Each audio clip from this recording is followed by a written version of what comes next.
1,000 supporters of India's Cockroach Janta Party, or CJP, which seeks education reforms and the resignation of the education minister, tried to march to Parliament on Monday. While opposition parties have condemned the violence, neither the police nor government have commented on the use of sticks and tear gas against protesters. Police said 118 of their personnel were also injured and 70 protesters have been detained. Coming up, the US-Iran war is back on.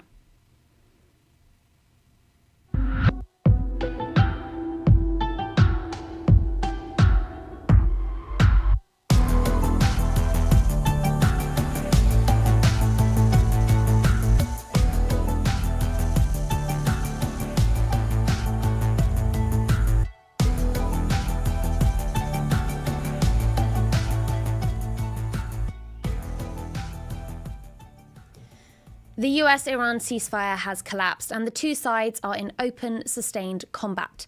A 10th night of consecutive US strikes has not persuaded Iran to loosen its grip on the Strait of Hormuz. Washington says the attacks are designed to degrade Iran's ability to continue attacking commercial vessels. The reality has been the destruction of bridges, tunnels, rail links and roads across southern Iran. US-Israeli strikes on Iran, plus Israeli attacks on Lebanon during the war, have killed thousands and displaced millions. The latest fighting has drawn American blood for the first time since March. 2 US service members were killed in an Iranian attack on a base in Jordan on Saturday, with another missing and a third killed in Iraq that same weekend. With the US death toll now at 17, the State Department has urged citizens abroad to exercise increased caution. Despite the US onslaught, Iran has emerged with a new weapon on the world stage. Not nuclear, not ballistic, but maritime. Who controls the Strait of Hormuz is the unanswered question on which the ceasefire has swayed since its start in April. Iran says it does and has attacked ships passing without its approval. Washington calls these ceasefire violations. So who really broke the ceasefire, and does either side actually want it back? First up, I'm joined by Dr. Fouad Izadi of the University of Tehran. Dr. Izadi, welcome to MEE Live. From Tehran's vantage point, what or who broke the ceasefire? Walk us through how Iran sees the sequence of events. The United States did. They violated Article 1 from day one. Pete Hegseth, the Secretary of War, threatened to attack Iran 5 hours after Trump signed the document. Article 1 says both sides should refrain from threatening to attack each other. So the MOU was born dead. Because it didn't last even 24 hours. Article 5 talks about ships going through with Iranian arrangement. And the United States decided to have an American corridor and was forcing ships to go through the American corridor, which is a violation of Article 5 of MOU. It's also a violation of the UN Convention on Law of Seas. Article 17 of UN Convention on Law of Seas talks about ships passing, but it says innocent passage. And in Article 19, it defines what innocent is, which is not threatening the security of the coastal states. Strait of Hormuz has 2 coastal states. United States is not a coastal state. US is 11,000 kilometers away. They have no rights in the Strait of Hormuz. They may have some rights in Gulf of Mexico, but it's Oman and Iran that are the coastal states. Under the UN Convention on Law of Seas, the countries get 12 miles of territorial waters. 12 plus 12 is 24. The Strait of Hormuz is 21. So we have 3 miles of extra territory. I suppose just on that point, if 12 nautical miles of that territory is Omani water, then what about the US strikes on ships in Omani water? Wouldn't that be a breach of sovereignty on the same terms? No, because the UN Convention on Law of Seas, Article 33, talks about contiguous zone, which is another 12 miles. So that means that Omani territorial waters are also Iranian contiguous zone. Contiguous zone doesn't mean it's your waters. It's obviously not. It's Omani waters. But under the UN Convention on Law of Seas, the laws of the coastal state, especially laws that deal with security, are supposed to be respected. So Iran and Oman should reach some sort of an agreement on what needs to happen there. The United States is upset with Oman. Trump threatened to bomb Oman about a month ago, and we have unofficial news that the United States has frozen Omani assets in American banks to pressure the Omani government. And we have another international law. It's called San Remo Manual. Article 60 of that talks about this deals with wars in seas. Can I just if this is the case that it is the US who has violated the ceasefire, or as you present it, perhaps never intended for the ceasefire to hold up anyway, just explain to us what would the US strategy be there, because it doesn't really seem to be serving the Trump administration on the surface to continue getting dragged back into this conflict. So if that is the case, what is the USA's game plan? I don't know. This is an illegal war on Iran. Last time we had people from Europe or United States trying to occupy this part of the world was in the 16th century. The Portuguese did that. Iran kicked Portuguese out of this region. Iran fought wars with the British when they were trying to control this part of the world. Americans are going to have the same fate. These Europeans, Americans, have no rights in the Strait of Hormuz, and we don't live in the 16th century. This is a foolish war. It's a war of choice. This is Netanyahu's war, not the American war. And the Trump administration has decided to do Israel first instead of America first, as they promised when they were running for elections. So I hope I could answer your question why the Americans are acting in this manner. The best option was to actually follow MOU. Maybe they regret it, but this is what Trump signed. When you sign something, you need to respect your signature. He was under a lot of pressure from the Israelis because Netanyahu needs some sort of a military confrontation. For his election in October, he will go to jail if there is no war. He's postponing his court appearances in order to avoid. He wants to win that election. And it's very unfortunate that American soldiers are getting killed for Netanyahu's war and political future. Certainly, I can see how it makes sense potentially from an Israeli domestic perspective, but the US domestic logic does seem confusing. Perhaps if we consider one of the things that Trump said when he initiated the war was a call for regime change, and we're certainly seeing factionalization inside Iran, but perhaps not of the nature that the Trump administration appeared to be calling for. One thing we're seeing is hardliners within the Iranian government who are continuously opposing negotiations. Has the IRGC or hardliners within the Iranian government, have they played a role potentially in hijacking the peace process? No, we have this National Security Council, and the Iranian military is under civilian direction, and they follow orders that comes from the National Security Council. We do have regime change, but not in Tehran, in the Strait of Hormuz. Iran is not going to allow the Americans to use the Strait of Hormuz to attack Iran. We have lost more than 3,500 civilians. We have lost billions of dollars worth of damage that was inflicted on Iran illegally. So this is not going to be controlled by Israelis or Americans. And since you are Middle East eye, Iran is fighting for Iran. Iran is also fighting for this region because the Americans want to control the oil that is getting out of the Strait of Hormuz to put pressure on regional countries. Trump a few days ago said that he wants to do 20% passage fee, and then he backtracked and he said he will get that money out of these Persian Gulf countries by forcing them to sign contracts that are not really in their benefit, and they want to use the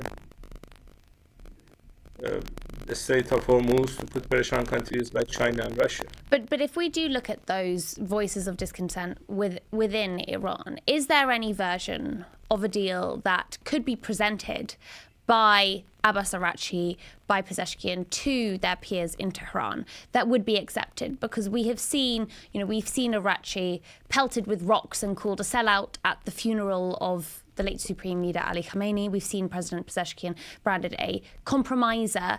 Is there any deal that would be accepted in Tehran, even if the terms were good?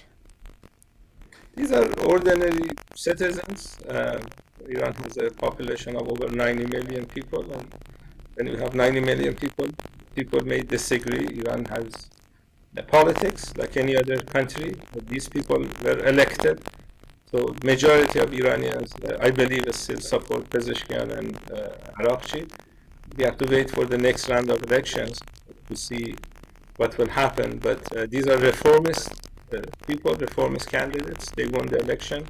They are doing negotiations, and the people who matter in terms of decision making are on the same page. You have some citizens that think that they have given too much.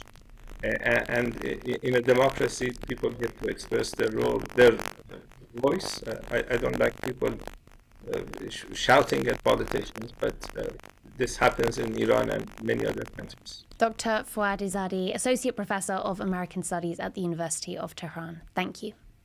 So Iran says the US broke the ceasefire and claims that Iran violated the MOU of propaganda, but the US blames Iran for violations in Hormuz. Secretary of State Marco Rubio has called Iranian control of the waterway illegal, unlawful, and unacceptable. Many legal experts have said the same about the US-Israeli initial strikes on Iran. Those paying much of the price are Gulf states that insist this is not their fight. Sirens sounded in Bahrain this morning for the fourth time in 24 hours as Jordan said it neutralized 5 Iranian drones. Kuwait is facing desalination and power plants on fire. And where is Israel in all this? The US's co-initiator has been sidelined by Washington in negotiations, and though Iran's strikes edge closer, Tehran is still opting to strike its neighbors over the state that actually helped launch this war. So what was Washington's role in the ceasefire collapse? Why are they keeping Israel out? And how long before Gulf allies get dragged in? I'm joined now by Senior Fellow at the Middle East Institute, Ross Harrison. Ross, welcome to MEE Live. You saw this coming. You warned back in March that diplomacy was masking hardline positions and escalation was coming. Talk us through those hardline positions on both sides. We touched on the IRGC in the previous interview. Dr. Izadi didn't seem to think that the hardline forces were much of a force in Iran. What do you think? And talk to us about the US as well. Well, I mean, the internal dynamics within the regime in Iran right now are difficult to discern. One thing I can tell you is that under the previous supreme leader, Ali Khamenei, there was much more of an adjudicated kind of a process where the Ali Khamenei would take the hardliner position and take the more what we call the more pragmatist position and make a decision. Because under the crucible of war, the system has become much more of a consensual system. Now, when I say consensual, it doesn't mean that there aren't hardliners and that there aren't pragmatists. But basically, in terms of the decision-making apparatus, at least as far as we can see, it's a fairly consensual system. My expectation would be that you will see further divisions and factions emerge after the war. You see them now, but in terms of the ability to make clear decisions, it appears to us that we can actually see decision-making that's made collaboratively as opposed to being made by one person, the supreme leader. That's number one. Number two, on the U.S. side, in terms of a hardline position, I wouldn't call it a hardline position. I would call it an unrealistic position that the United States has not brought to bear all of the expertise that exists here in Washington on Iran, on the nuclear file, and that from the very beginning, the United States' view of Iran was a flawed view. It was a flawed view in terms of the resilience of the regime in Iran. It was a flawed view in terms of the ability for massive military means to achieve unrealistic political objectives. So I think right now to look at this as hardliners in Washington versus hardliners in Tehran, I'm not sure that's the right way to look at it. Thank you. And if you were advising Washington right now, right, if Washington was doing a better job at capitalizing on the expertise available to it, how would you advise Washington? Is there a realistic off-ramp? And what would it cost the US to take it? Well, remember, I think there's an asymmetry in terms of the goals of each side. So on the Iranian side, this is about survival. They don't have a plan B. For the Iranian side, they believe that if they don't leave this conflict, having reestablished deterrence that they believe they lost last year during the 12-day war, then they will just have, this will be an invitation for further conflict in the future. So for them, there is no plan B. Washington has options, but obviously no real great options. Remember, one of the things that the Iranians have done is they've effectively put Donald Trump in an escalation trap, where he can escalate, which is what you're seeing now, but with no clear political achievements through that escalation. And if he de-escalates, or if he didn't try to renegotiate the MOU, which clearly advantaged the Iranians, if he did not try to renegotiate that MOU, then he was perceived as being weak and having a deal that's no better, perhaps worse than Barack Obama had in 2015 with the JCPOA. So I think the exit ramp now, there are exit ramps available for moving from where we are today to a diplomatic track. But if the more complex this conflict becomes, then the difficulty will be that the decision makers lose control of the escalation dynamics. One of the things that we have seen is that the United States accepted the MOU, which gave the Iranians many advantages. And the Iranians right now have been trying to consolidate and sustain those advantages, including their position in the Strait of Hormuz. What the Americans have been trying to do, they were relying on renegotiating the terms of the MOU. And since they couldn't do it in the negotiating room, they went to the battlefield. So I think what's going to happen is both parties have to believe that they have more to lose on the battlefield than they do in the negotiating table. And right now, it's not clear to me that message exists either in Tehran or in Washington. At what point does a war become a forever war? Is this one? Well, forever wars occur when there's really no clear exit ramps. And I think when you get to a point where the decision makers in Washington or in Tehran lose control, because now you'll have the Houthis involved, you'll have Lebanon as part of the file, Iraq potentially. You have an escalation dynamic that is beyond the control of the actor. I will tell you that if you think about historical parallels here, Richard Nixon, the president that most of your viewers don't remember, but he ran on a campaign in 1968 on ending the Vietnam War. That Vietnam War ended 5 years later. So I think the danger here is that the United States is now getting deeper into a conflict for which there is no clear exit. Listen, I think the problem here is that this cannot become a frozen conflict. There are too many dynamics and interests at stake. On the Iranian side, are concerned that this conflict the status quo would be frozen in time, and that they will lose leverage through that. And the United States really can't sustain a forever war because of the economic cost and ultimately the political cost. So I don't think the danger here is a frozen conflict. I think it's much more of an out-of-control escalation. Okay. So at risk of being a forever war, but potentially could be brought back from the brink still. We hope. And I think we're on a knife's edge now, but I'm not sure how long that knife's edge we can stay on that knife edge without falling over on one side or the other. Now, Israel has been sidelined by Washington, and Iran has notably not been striking Israel. But last night's attempted strikes on Jordan edged closer. What does it tell us that the US is keeping its closest ally out? And does sidelining Israel make the deal more achievable, or does it just defer an Israeli reckoning with Iran later on? No, I do not think that Jerusalem will consider a freelancing kind of initiative to go attack Iran without the United States. I don't see that happening. And I think the way you framed your question, which is why has the United States sidelined Jerusalem, I don't think Jerusalem actually is egging for contributing further to this conflict at this moment. They are happy that the status quo that the status quo of the MOU is being undermined, but they're not necessarily egging to become part of this conflict. I don't think they believe they can gain anything from that. So I think it's both the U.S. saying that they're trying to control the dynamic. If Israel enters the dynamic, then you perhaps blow up what the dynamic, the MOU or the agreement between Lebanon and the United States and Israel, and you make it much more difficult to disentangle in the negotiating table. So I think it's both Jerusalem and Washington that have agreed that at this point in time, the Israelis are not going to be directly involved in the kinetic campaign.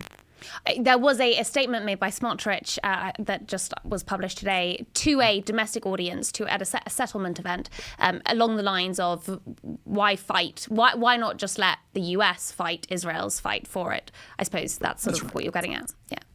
Exactly. Yeah. Ross Harrison, thank you so much for joining us here on MEE Live today.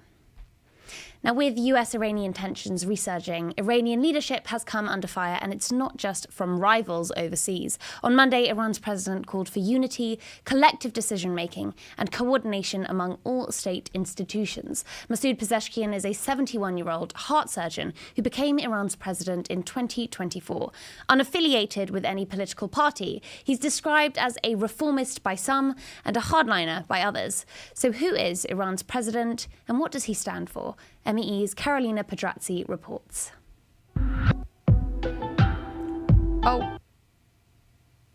Who is Masoud Pezeshkian, Iran's 71-year-old heart surgeon president? When Israeli-American strikes killed Iran's supreme leader in February, for 8 days, a three-man council held his powers. These are the Chief Justice, a senior cleric, and the country's president, a 71-year-old heart surgeon, Masoud Pezeshkian.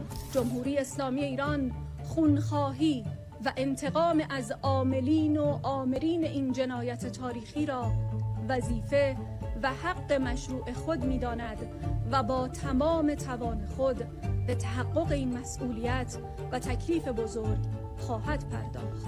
Pezeshkian's political career is unconventional, especially given his medical studies and non-affiliation with any political party. Labeled at times as a reformist, other times as a hardliner, the heart surgeon was elected president in 2024. But who is he? Born in 1954 in the Iranian province of West Azerbaijan, Pezeshkian comes from Azeri and Kurdish parents, growing up in one of Iran's most ethnically layered regions. In 1973, he was drafted for military service in the southeastern town of Zabul. It was there that he first became drawn to medicine, although his surname, Pezeshk, meaning doctor in Farsi, shows his family came already from a lineage of physicians. He started attending the Tabriz University of Medical Sciences in the mid-70s and later specialized in cardiac surgery. Throughout his studies, when war broke out with Iraq in 1980, Pezeshkian went to the front lines, organizing medical teams and treating wounded soldiers directly for 8 years. Eventually, in 1994, he became the president of Tabriz University. However, that year was not one marked by celebration, as his wife, a gynecologist, and one of his children were killed in a car accident in which Pezeshkian and his other children survived. He never remarried, raising his 2 sons and a daughter alone. In 1997, Pezeshkian entered politics, joining reformist president Mohammad Khatami's government as deputy health minister. By 2001, he was health minister until 2005, expanding rural health insurance to nearly 25 million Iranians. He entered parliament in 2006, representing the region of Tabriz, and would be re-elected 4 more times over the next 2 decades, eventually becoming first deputy speaker. His position regarding state crackdowns on protest has evolved over time. In 2009, during the Green Movement demonstrations, he criticized the way protesters had been treated, quoting Ali bin Abi Talib.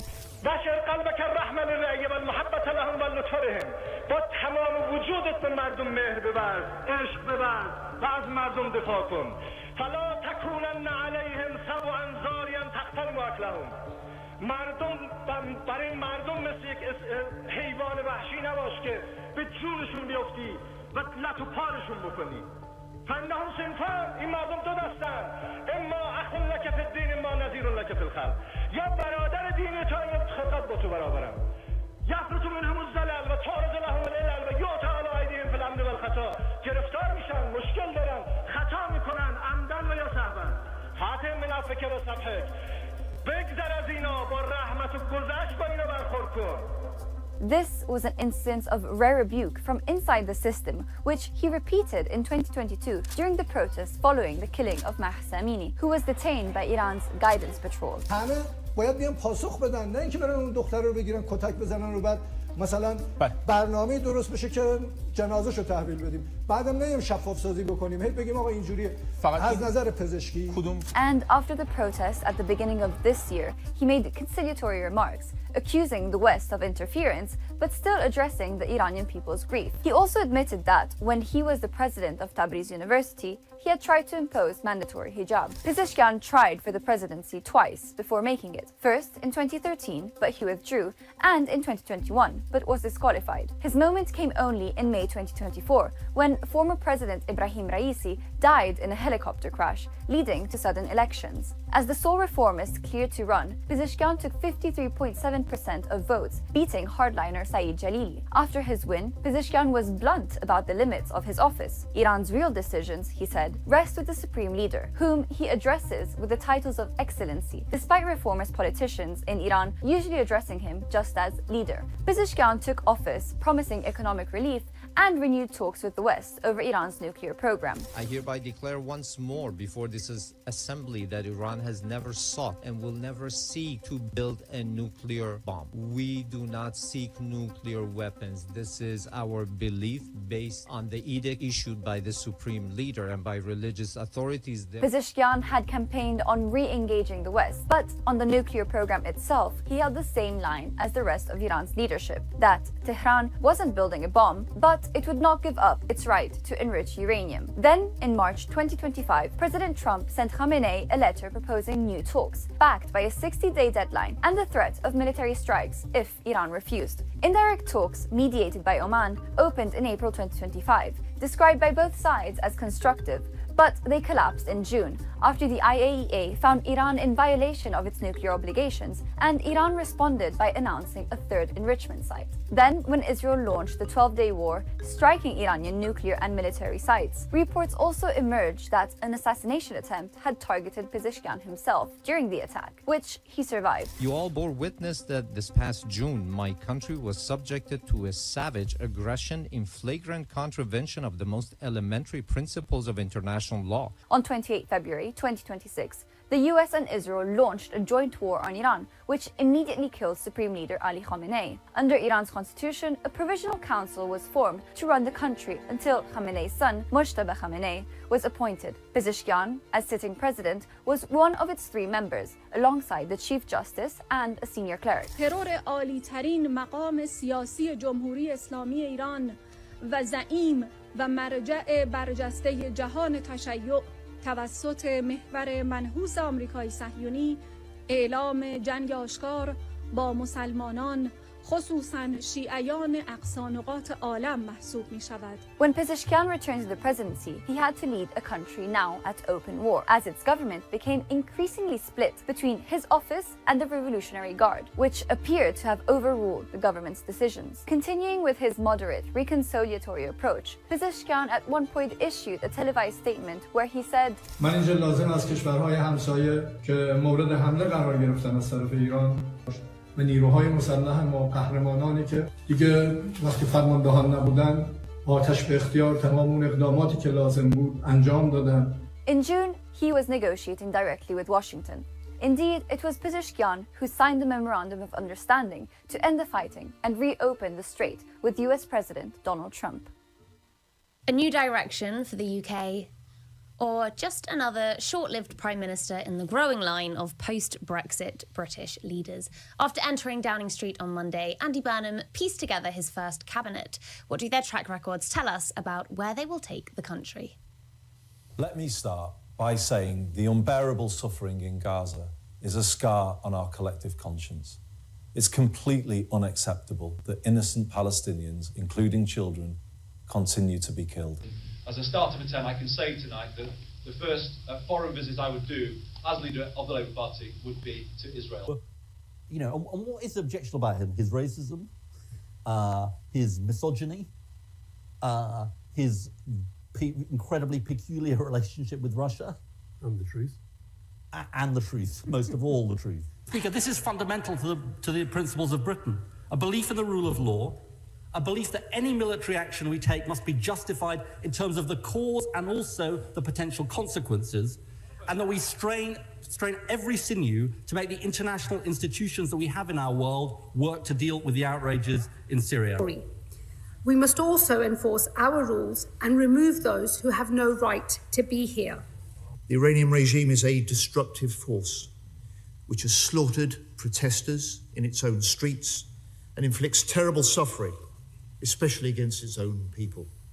In the UK, the Prime Minister, Chancellor, Foreign and Home Secretaries make up the big four of government. That's Andy Burnham, Mr Manchesterism, John Healey, who resigned from Starmer's cabinet over low defence spending, Ed Miliband, Britain's net zero architect, and Shabana Mahmood, who's cracked down on immigration and Palestine action. Here to help piece that puzzle together for us is MEE columnist Peter Oborne. Peter, welcome back to the show. So what are your initial thoughts on Burnham's cabinet picks?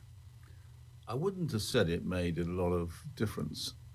That's my initial thought. You know, you could have the same Home Secretary. John Healey as Chancellor is obviously a formidable machine politician. I wouldn't have said he was imaginative or radical in any way. And he buys into more defence spending. So where's the public? Where's the health for welfare or whatever? I mean, and who was the fourth one? I've now forgotten. So we've got Ed Miliband in Foreign Ed Secretary. Miliband, who's most interesting. The most interesting of all of departure. that would be Mr. Miliband, who supported a two-state solution for a long time. It's on the sort of soft left of Labour.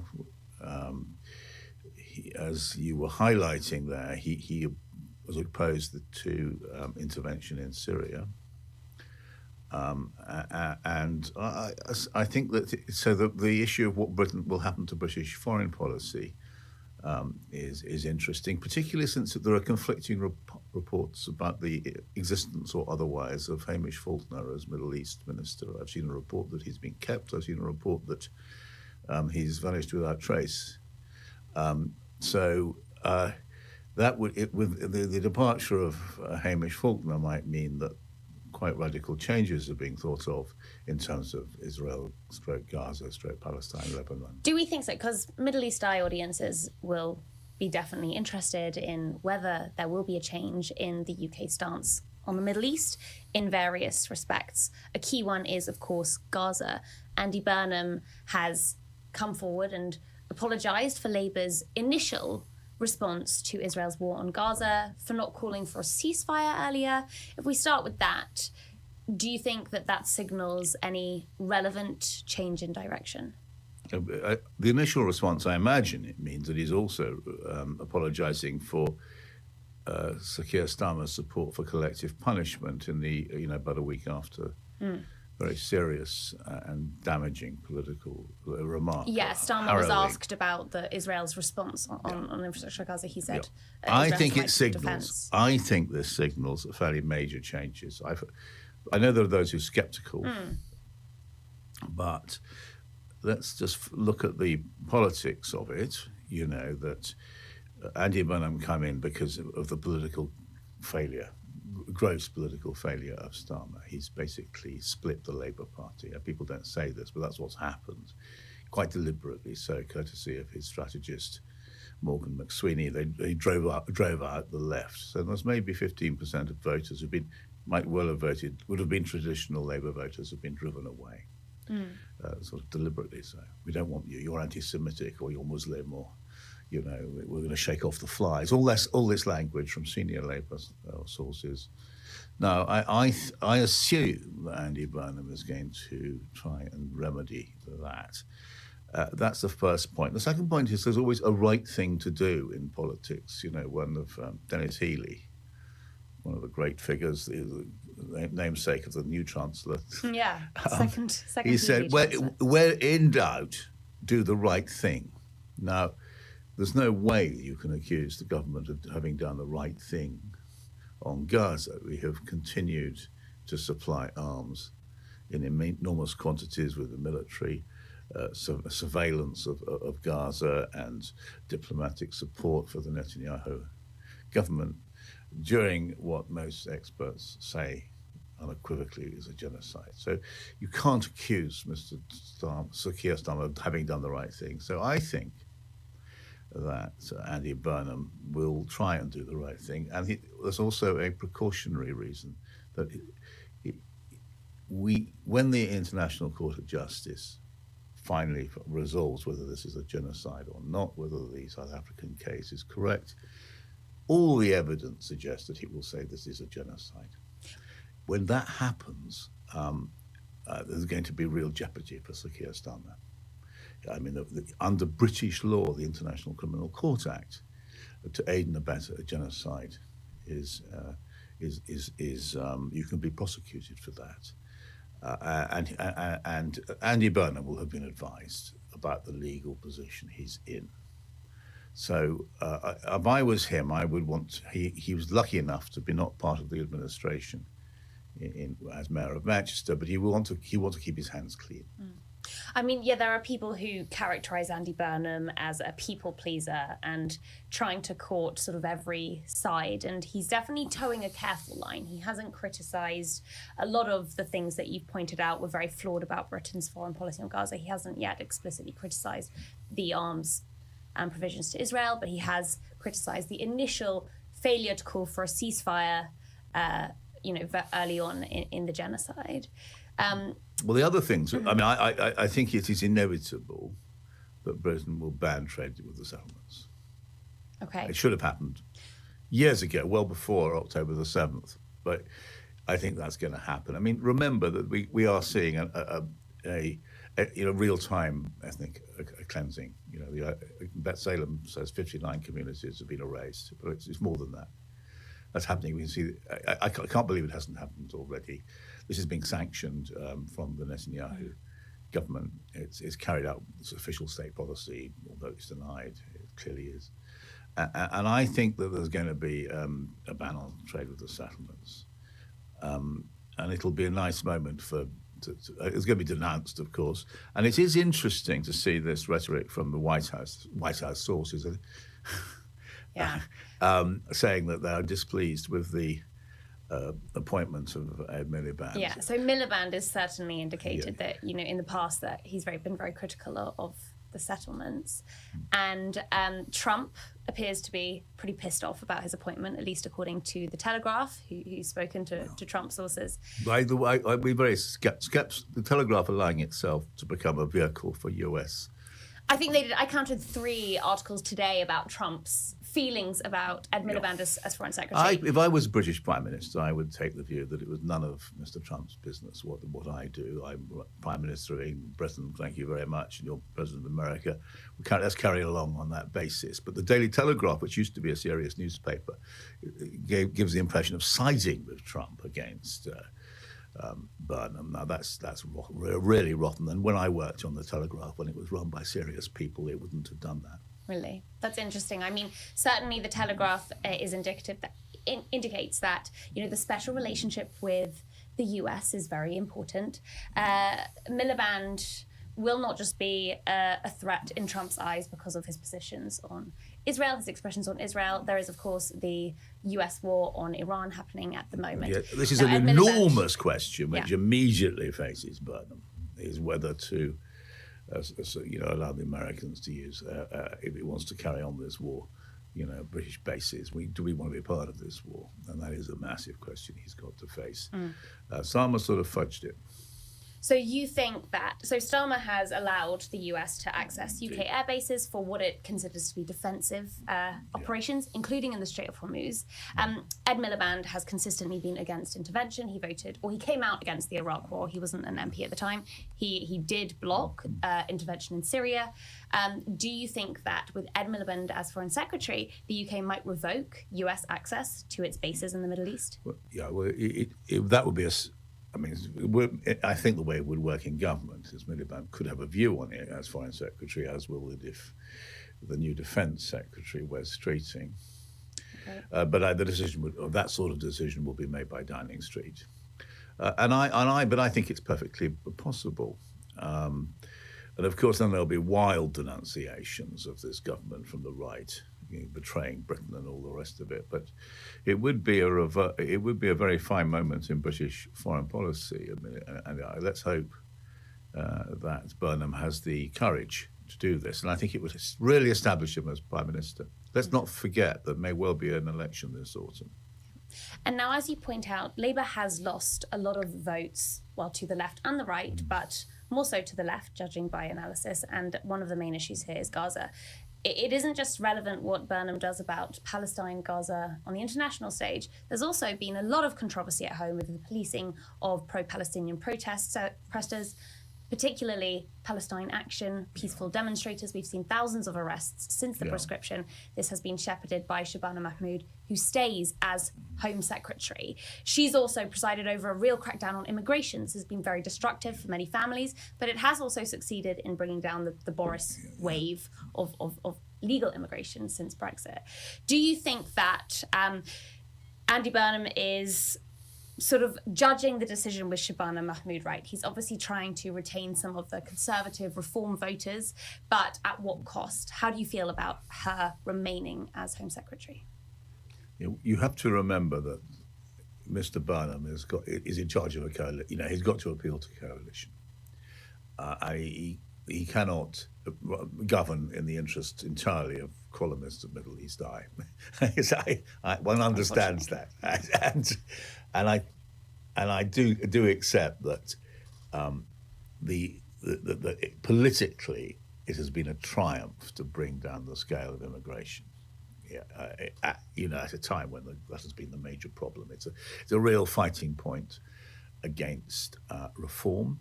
And I think there's something else about Andy Burnham, and this I very much like, that he does come from the north. He's a real northerner. And he sort of gels with ordinary people in a way which, very sadly, Sir Keir Starmer couldn't do. And I think that if he can present the Labour government as something which can take on and defeat reform and get rid of what is potentially a sort of almost a neo-fascist movement we have, AFD-like movement anyway, I think all that would be a terrific achievement. So just to close, you were pretty optimistic about Burnham replacing Starmer. Having seen the layout of his new government, do you still feel the same way? Of course I feel optimistic. And as a British citizen, it would be nice to have a government which worked for the first time in about a decade. So I really hope it comes off.